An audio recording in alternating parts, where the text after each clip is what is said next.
Hello and welcome back to Archaeoscoop. I am here, and so is Michelle, and we are here to talk about news, are we not? Specifically, news in archaeology, anthropology, history, and the multicultural sphere. Yes. Oh, very nice. Nice. I like that. It's a nice summary. Yes. So this week, I do believe it's my turn to go first. And my first story of the week comes from Nation Cymru. It's a Welsh newspaper. You have Uh, to say it all in Welsh, though, Mark. well, it's an English article. Ugh, Yeah, disgusting. yeah. Ne- News scheme to fund free school visits to local museums in Wales. This is by Emily Price. And she's discussing a new scheme funded by the Welsh Government, the Senedd, will enable state maintained schools in Wales to visit local museums for free.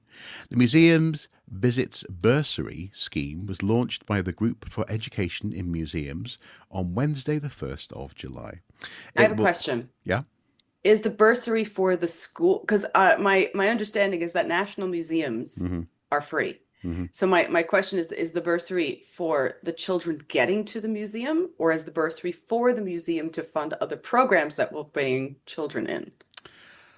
That is a very good point. And specifically, they talk about how uh, the bursary covers 100% of the of costs of visits. Okay. Therefore, I think presumably that's going to be including travel, probably related to things like possibly food, essentially trying to remove, as they say here, financial barriers so that all children in Wales can benefit from cultural heritage. National museums in Wales, such as St Fagan's National Museum of History and the National Museum of Cardiff, offer free admission, but many Cadw sites as well.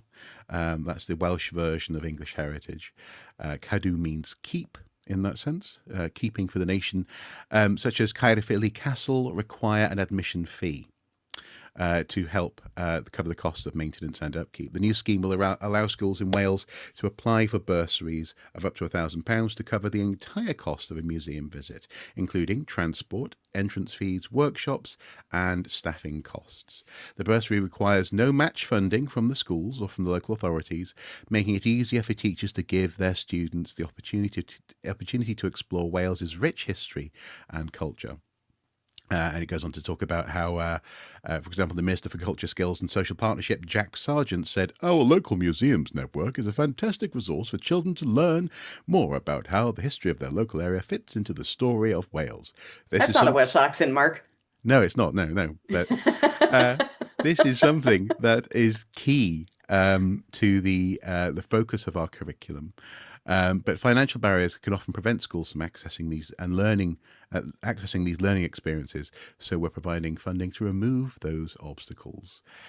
And I just think that's a great thing. I figured I'd Yeah. point it out because it should be the case. I remember when I was in school, in high school in particular, whenever we tried to go somewhere, actually, funnily enough, it would very rarely be within Wales. Actually, I think the over the past 20 odd years, the shift has been towards looking local for history education. Whereas, for example, the main places that we went to were, if we went within Wales, it would be to places like Llyn Bala for like an outdoor experience, canoeing and Mhm. this kind of thing, or it would be London. And you I come back mean, with but wait, there are museums in Prestatyn.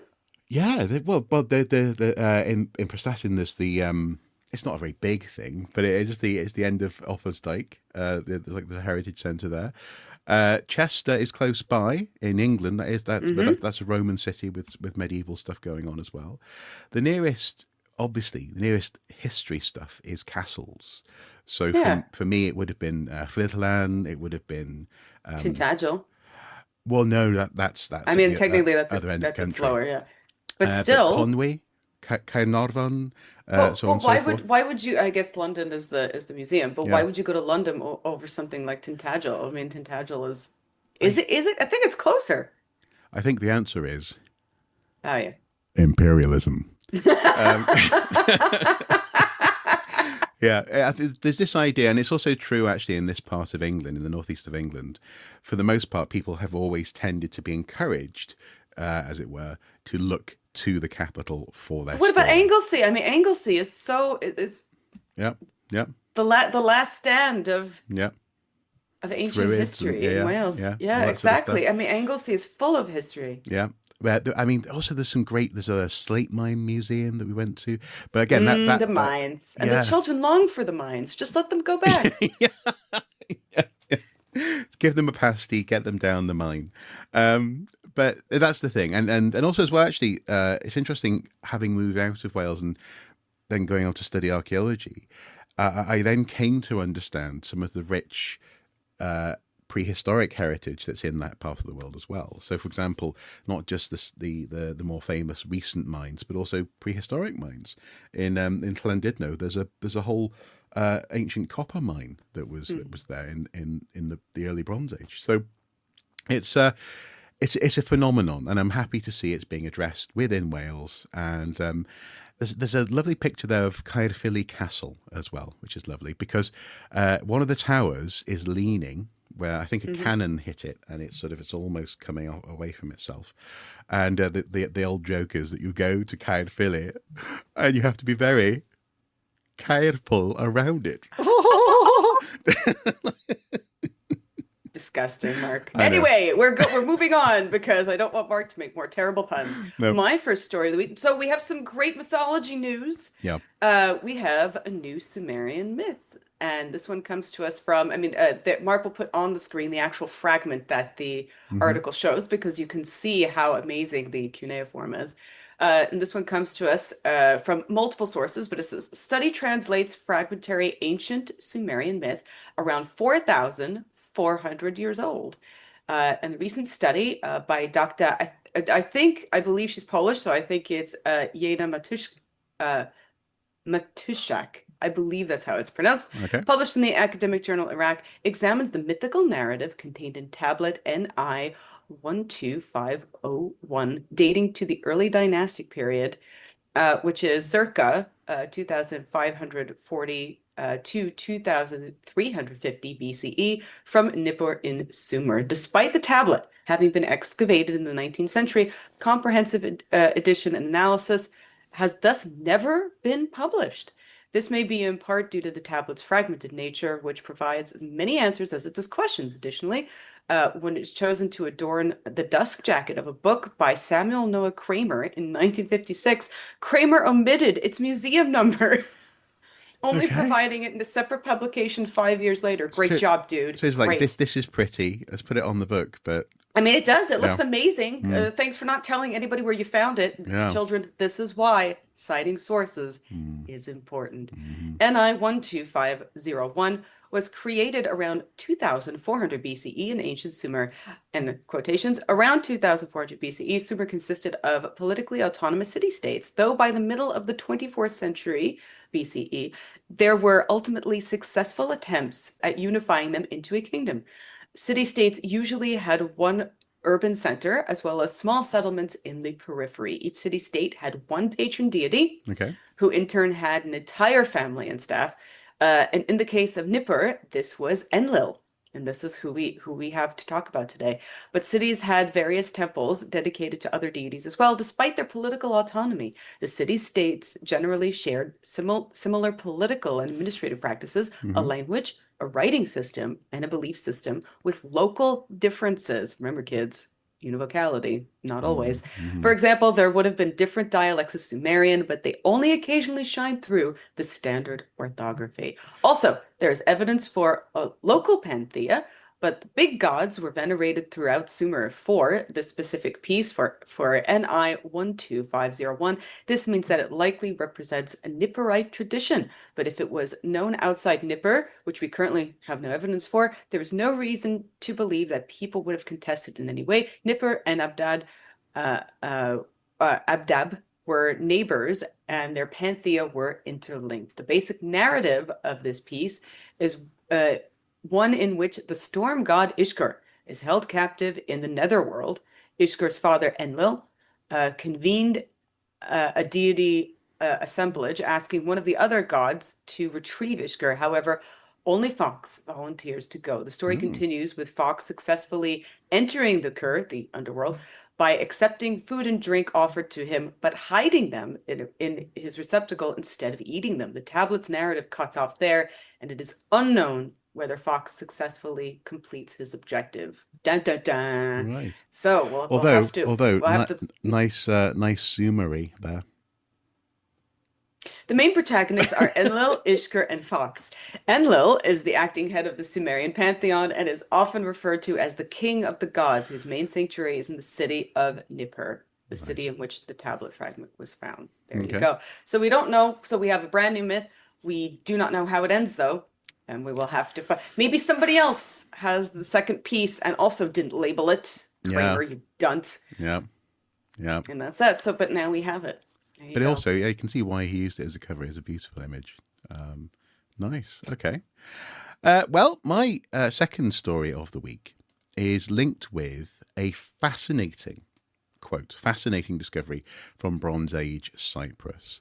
This is a mysterious 4,000-year-old artifact from the Bronze Age in Cyprus that reveals deep cultural insights. The Vonus Bowl, a 4,000-year-old ceremonial artifact from the Bronze Age in Cyprus, is possibly connected to ancient rituals and social hierarchy. Is it ritual, Mark? Is it? We got to use it. Yay! Yeah, alert. Yeah, so this is an interesting one because it's a bowl that I would like to see it filled up with something. Actually, that bowl that you have a picture of, Hmm. it looks like an ancient Polly Pocket. Yeah, it does, doesn't it? Yeah, It's absolutely. amazing. Yeah, I like, love it. it's almost like a little sort of gathering of people, little miniature figurines in what could be their own contained little world. Yeah. Fascinating discovery from Bronze Age Cyprus. The Vonus Bowl continues to intrigue archaeologists due to its unusual content and possible ceremonial significance. Discovered in a tomb near Vonus Belapais, the bowl has been at the centre of discussions for decades. This ancient ceramic vessel, believed to date from approximately 2025 to 1850 BCE, houses intricate depictions of human figures, miniature cows, and structures that seem to reflect early social, spiritual beliefs. It's a child's toy. It's a child's toy. While actually that's the great thing, because like if someone grabbed. When you see this the artifact that Mark's talking about, I mean, yes, there's obviously it has to have some kind of significance, but it really does look like an ancient Polly Pocket, and who's But to say that it wasn't? See, exactly. so I've got a this is a Mighty Max, not quite the same, but The best one, though. yeah. The best one. This is Mighty Max entering a sort of Frankenstein's lair. It's one of my favourites, and it sort of folds up into a skull. And Sick. but can you imagine someone sort of finding this and going, "It must be ritual." I mean, it's Clearly. a skull. It has to be ritual. Yeah, it has to Maybe be. maybe you offered it as it's it's a depiction of your ancestors, Mark, from the 1980s. Hey, could be. I mean, I also have a special edition Adams Family Polly Pocket as well. Yeah, that one's amazing. That is amazing. And so I wonder in that sense if someone took similar pride in this little scene in this bowl. They say here, while the specific purpose remains uncertain, Louis Steele, an archaeologist in the University of Wales, and that, what I've just said, is actually a link. It's a live link to the paper where the abstract is viewable, has suggested that the bowl's symbolic nature points to its role in religious ceremonial functions. Again, this is sort of repeating itself, isn't it, a bit? An aspect emphasised by the increased use of symbols in funerary context during this period of rapid cultural innovation. A glimpse into the Bronze Age Cyprus, the mystery of the Vonus Bowl. The Vonus Bowl was uncovered during excavations in the 1930s, and this is a large prehistoric cemetery in Cyprus. This site, which had been looted in the past, yielded a remarkable array of decorated ceramics, of which the Vonus Bowl was one of the most notable finds. It's Researchers have speculated that it could represent a ritual offering. Alert once more. Oh God. Possibly linked to burial customs or some form of commemorative feast. Regardless of its exact role, it serves as a testament to creativity and symbolic thinking of people who lived there. It looks amazing. I still Hmm. say it's a children's toy or some kind. Who's to say that it's not just a miniature? Well, this is the thing. Who's to say it's not in that sense? Because it's an intricate little. It could. I mean, it could also represent. It doesn't have to be in a. Sorry, I'm thinking three things at once there. If you think about a similar thing that we might do today, we might have a photograph of a gathering, for example, like a wedding. Hmm. But that's ritual more. Yeah. Well, the thing, but the photograph, the commemoration of it, isn't necessarily ritual. It is special to you, though. So it Hmm. could be something which is recording and which is a memorable moment in someone's life, which itself is a sort of mini personal ritual, perhaps.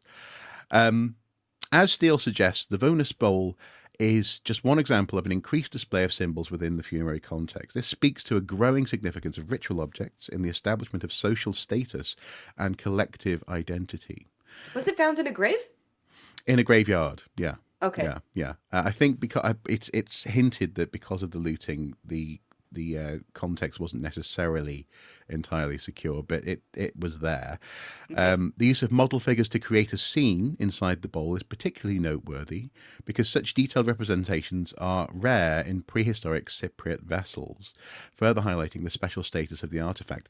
But also, as you say, highlighting that it could be a toy. It could be something which is, or something which is just a special little, Mighty Max Polly Pocket for someone. And I love that. I love that. But also as well, Similarly, oh, go no, ahead. well, I was just saying, but also as well, there's this thing of you can also get soup bowls and cups today where something is a ceramic is sort of protruding from the base of the cup. So as you Hmm. drink, perhaps a frog is revealed or something like that. And I know that on the side of this vessel there's a doorway, so it's hard to fill this up with a liquid, but some sort of sand perhaps could sort of So pass what you're through. saying is a brand new piece of merch in the Archaeosoup shop. That's what you're saying. This is going to be. I'm not. Hey, I might get Graham Taylor to take a look at this and see if he wants to have a crack at it. I'm not sure. I haven't got the funds to not only get the kiln but also fail repeatedly before it can go up in the shop. But yeah, cool little thing, and also we got to premiere the alert. Yeah. Speaking of similar things, Uh huh. we have a Roman fanny pack. Oh Ooh. yeah. A rare, this one comes to us from, Sorry. oh, sorry. Yeah. North American usage of the word fanny, Yeah. Yeah. not UK usage of the word fanny. No. But No. Mark will now put in some, of course, some chewing the fat thing of them going, a swatch of your fanny. Should we pow one?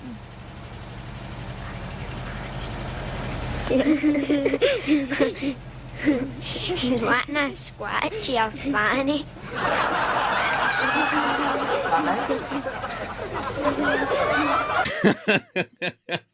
You can't call her Fanny.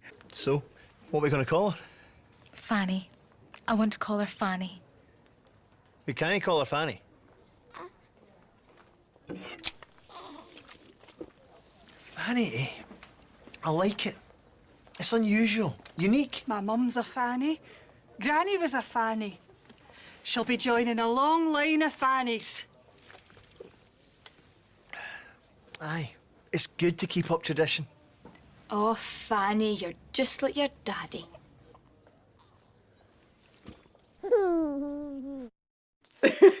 But this one comes to us from Archaeology magazine. This a rare 1,800-year-old Roman soldier's wrist purse, so not necessarily a fanny pack. Okay. Mm-hmm. Unearthed in the Czech Republic, reveals life on the empire's frontier. Archaeologists in the Czech Republic uncovered a rare Roman military discovery, a fragment of a bronze wrist purse that is the oldest such discovery ever made in the Czech Republic. They discover it on Fredisco Hill in January of 2025, and it dates to more than 1,800 years old, offering a glimpse into the Roman soldiers' private and logistical lives in the empire's outer frontier. The purse fragment was unearthed at the site of a temporary Roman military camp once occupied by the 10th Legion. Although around 30% of the original item has survived, expert instantly identified it that of a Roman warrior's forearm purse. So it went on this portion. Small attention secured money pouch worn around the left arm to leave the right hand free for combat. The discovery. So this way you can put your snacks in there while you're fighting. Yeah. The discovery is significant because it was made outside the formal borders of the Roman Empire, a territory once considered to be hostile. Although no coins were discovered inside the purse, no snacks either, archaeologists unearthed a substantial number of silver Roman coins nearby. The coins, mainly from Emperor Marcus Aurelius's reign and bearing images of the emperor of his first wife, Faustina, enabled researchers to date the artifact between 172 and 180 CE. Okay. The purse is estimated by experts to have held up to 50 denarii silver. I wonder how many Cheetos that is. A decent sum, but less than the annual pay of a common legionnaire. So I will just ask you this question, Mark. Were Romans paid in salt? Yeah, of course they were. Mark's just gonna put my face going, no. That was made up. No. They were not. No. And we could talk about that another time and how that misconception happened. But this suggests that the owner was a junior officer of someone responsible for the operating funds of the unit, often referred to as service cash for rations, equipment, and other logistical needs. Yeah. The border historical context gives the discovery additional significance. The Roman 10th Legion was stationed in Radisco Hill during Marcus Aurelius's campaign against the Germanic Marcomanni and other such tribes. And the emperor had planned to make the region a new Roman province called Marcomania. Would have been great. Would have been a great name for you, Mark. Yeah. Fantastic. Stretching from the Danube into what is now northern Moravia. There you go. Also, crucially, putting pay to the nonsense notion that that Teutoburg Forest scared the Romans so badly that they never tried to cross the Danube ever again. Yeah. I love how actually. So Tristan from the Ancients, his program is wonderful. But he's an ancient historian, and he has a wonderful shirt that says Teutoburg Forest, and then it has 5 stars, and the bed says 1 star, do not recommend. It's great. I love that shirt so much. Fantastic. So good. Yeah, I do believe because it was it the year 9, I think, CE. But I know that it happened on my birthday. The massacre did. And you could have had Marcomania. I know, Mark could have had Marcomania. It's interesting as well because you talk about salary and pay and rations and things. And one of my favorite little sort of factoids that I've learned while visiting an archaeological site here on Hadrian's Wall was the archaeologist doing the dig, running the dig, was whenever a visiting archaeologist turn up, it's almost like it's often expected that the person running it will drop everything they're doing and just show you round. Yeah. I didn't ask for this, but it happened, and then because it does. That's what I mean. It happens all the time, and this is one of the reasons why the person running the dig often doesn't actually get to do much digging, because people with tweed jackets are always turning up and go, "Oh, so I gather that you're excavating, right?" And you're just there like, "I would be fucking excavating if you'd let me."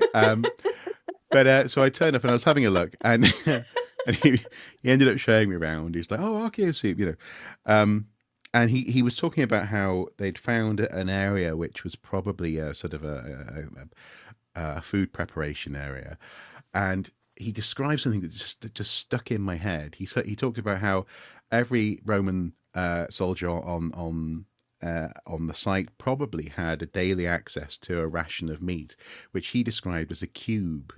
So I just imagined like a cow just being turned into a perfect series of squares, like something out of Minecraft or something, and everyone just getting these little cubes. And then I find myself thinking, I wonder the Minecraft Roman expansion. Yeah, I wonder if they were disappointed. If there was someone who was a bit neurodivergent as a centurion, just going, "This is not a cube. This is a rectangle. This is this is rectilinear, but it's not cuboid." So it's but the combination of ways in which people were remunerated for service was not wholly wrapped up in salt. Because frankly, No. I mean, what can you imagine having if you had your salt in your pouch and you get sweaty or it rains? Oh, you're done. It just goes away. Yeah. Yeah, exactly. Of course they were paid in money. Of course they were paid Yeah. in money. Well, Are you but- kidding me?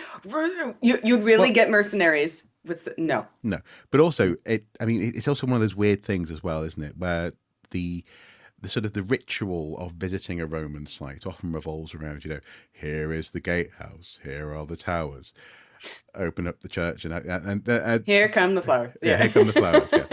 Yeah. But also crucially, in the middle of the site, they always point out this is where the company standard was, and this is where the money was kept. This is where the funds for the unit was kept.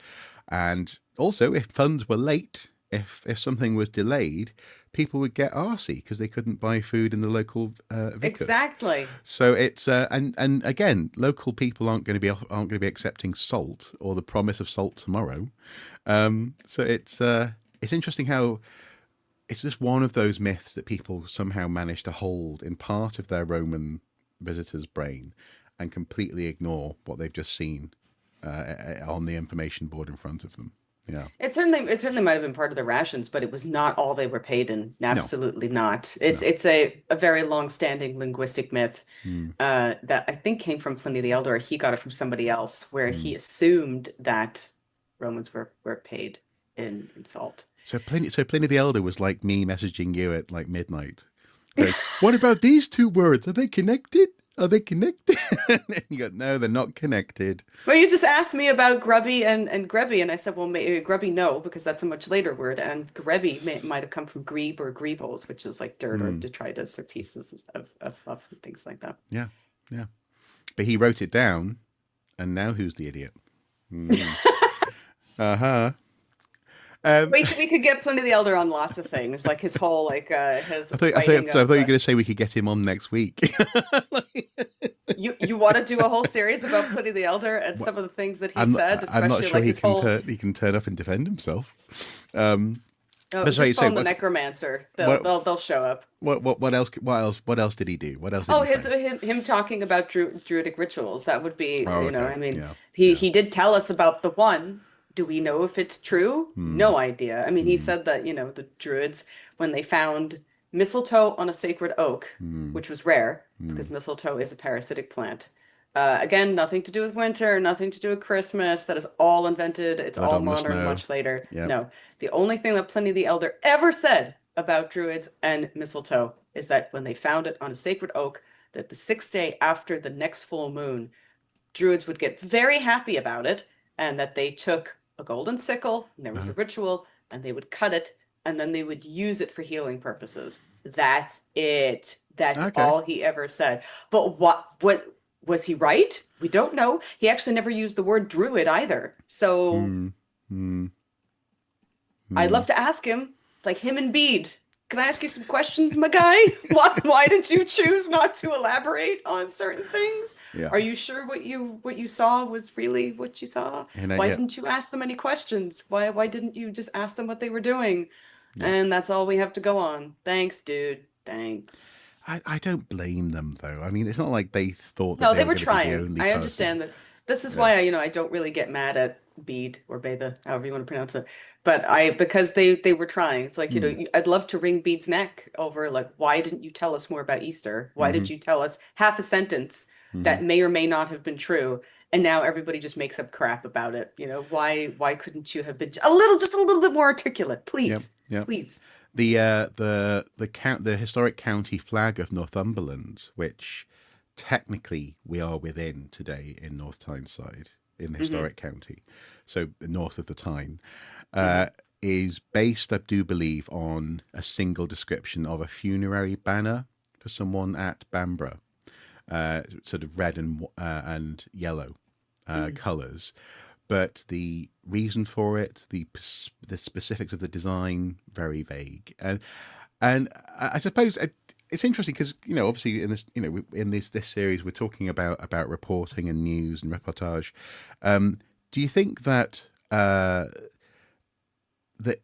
you think if they're missing out on those details, what do you think were the priorities of writers in ancient times? Well, Wasn't they all had their own political motives. They were all, so for example, I mean, Bede was in a very specific place at a very specific time. hmm He wrote about very specific things.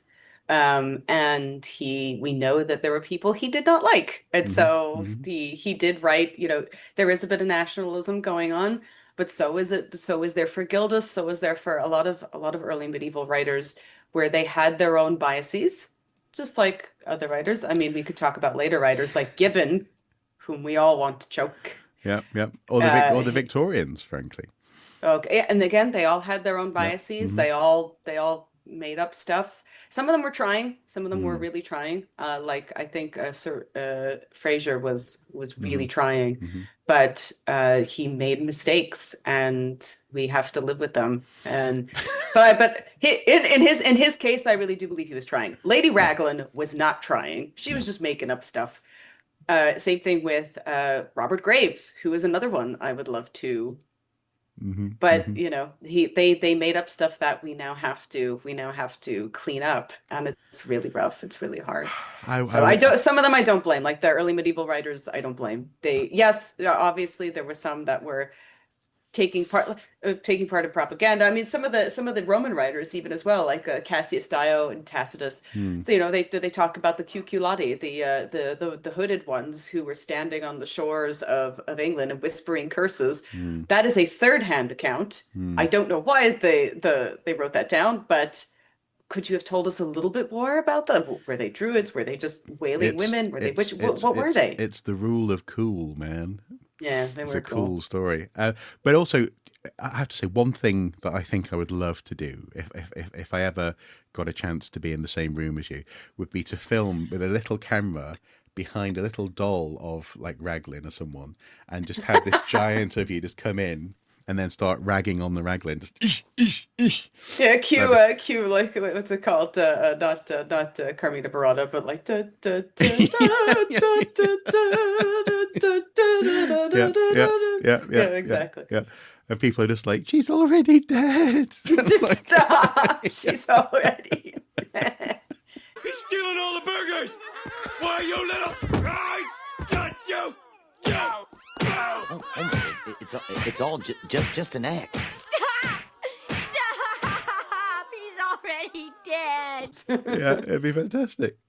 We do have a special story this week. Mark, Mhm. did you do all your stories? Yep, all done.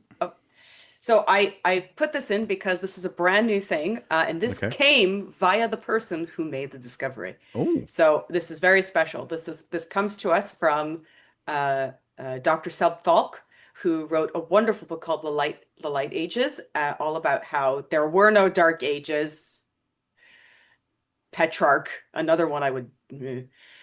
About the Song of Wade, decoding a long-lost English legend, solving a Chaucerian mystery, and revealing a medieval preacher's meme, a medieval literary puzzle okay. to stump scholars, including M.R. James for 130 years, has finally been solved. Cambridge scholars now believe that the Song of Wade, a long-lost treasure of English culture, was a chivalric romance, not a monster-filled epic. The discovery solves the most famous mystery in Chaucer's writings and provides rare evidence of a medieval preacher referencing pop culture in a sermon. The breakthrough, detailed in the Review of English Studies, involved working out that the manuscript refers to wolves, not elves. Right. As scholars previously assumed. Dr. James Wade and Dr. Seb Falk, who was the one who posted this, hmm colleagues at Girton College, Cambridge, argue that the precious literary fragment, first discovered by M.R. James in Cambridge in 1896, has been radically misunderstood for the last 130 years. Changing elves to wolves makes a massive difference. It shifts this legend away from monsters and giants into human battles and chivalric rivals. Dr. Seb Falk is back at Cambridge University Library with James Wade. The research partners, fellow medieval sleuths, are happily skimming through a document which they have wrestled with for years. It wasn't clear why Chaucer mentioned Wade in the context of courtly intrigue, Wade says. Our discovery makes much more sense. Here we have two 12th century sermon deploying a meme from the hit romantic story of the day, Dr. Sepfolk says. This is a very early evidence of a preacher weaving pop culture into a sermon to keep his audience hooked.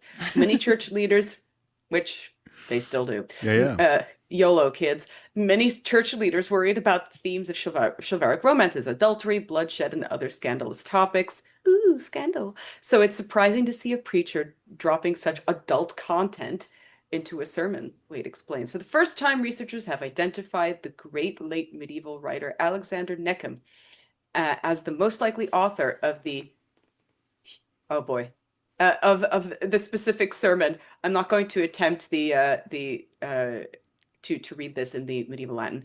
The 800-year-old document is part of MS 255, a Peterhouse Cambridge collection of medieval sermons. In 1896, M.R. James was looking through Latin sermons in Peterhouse Print Library in Cambridge when he was surprised to find passages written in English. He consulted another Cambridge scholar, and together they announced that these were the verses from the lost 12th century romantic poem, which they called the Song of Wade. M.R. James promised further comment, but this never came. Nearly 130 years passed with no new evidence coming to light. Several scholars have attempted to work out the meaning of the sermon's Wade quotation and speculated on what the full legend might have been like. Lots of very smart people have torn their hair out over the spelling, punctuation, literal translation, meaning, and context of just a few lines of text. Okay. Researchers argue that 3 words have been misread by scholars because of misleading errors made by a scribe. This is why it's important to write things down, children. Made by a scribe who transcribed the sermon. Most problematically, the letters Y and W became muddled. Correcting these and other errors transforms the translated text from, this is the original text, some are elves and some are adders, some are sprites that dwell by waters, or watters. There is no man, but Hildebrand only. The new translation is, thus they can say with Wade, some are wolves, some are adders, some are sea snakes that dwell by waters. There is no man at all but Hildebrand. That is the new translation. Hildebrand was Wade's supposed father, while some folk legends and epics refer to Hildebrand as a giant. If the Wade legend was a chivalric romance, as the study argues, Hildebrand is probably understood to be a normal man. Okay. It's also, I should say that this cam.act.uk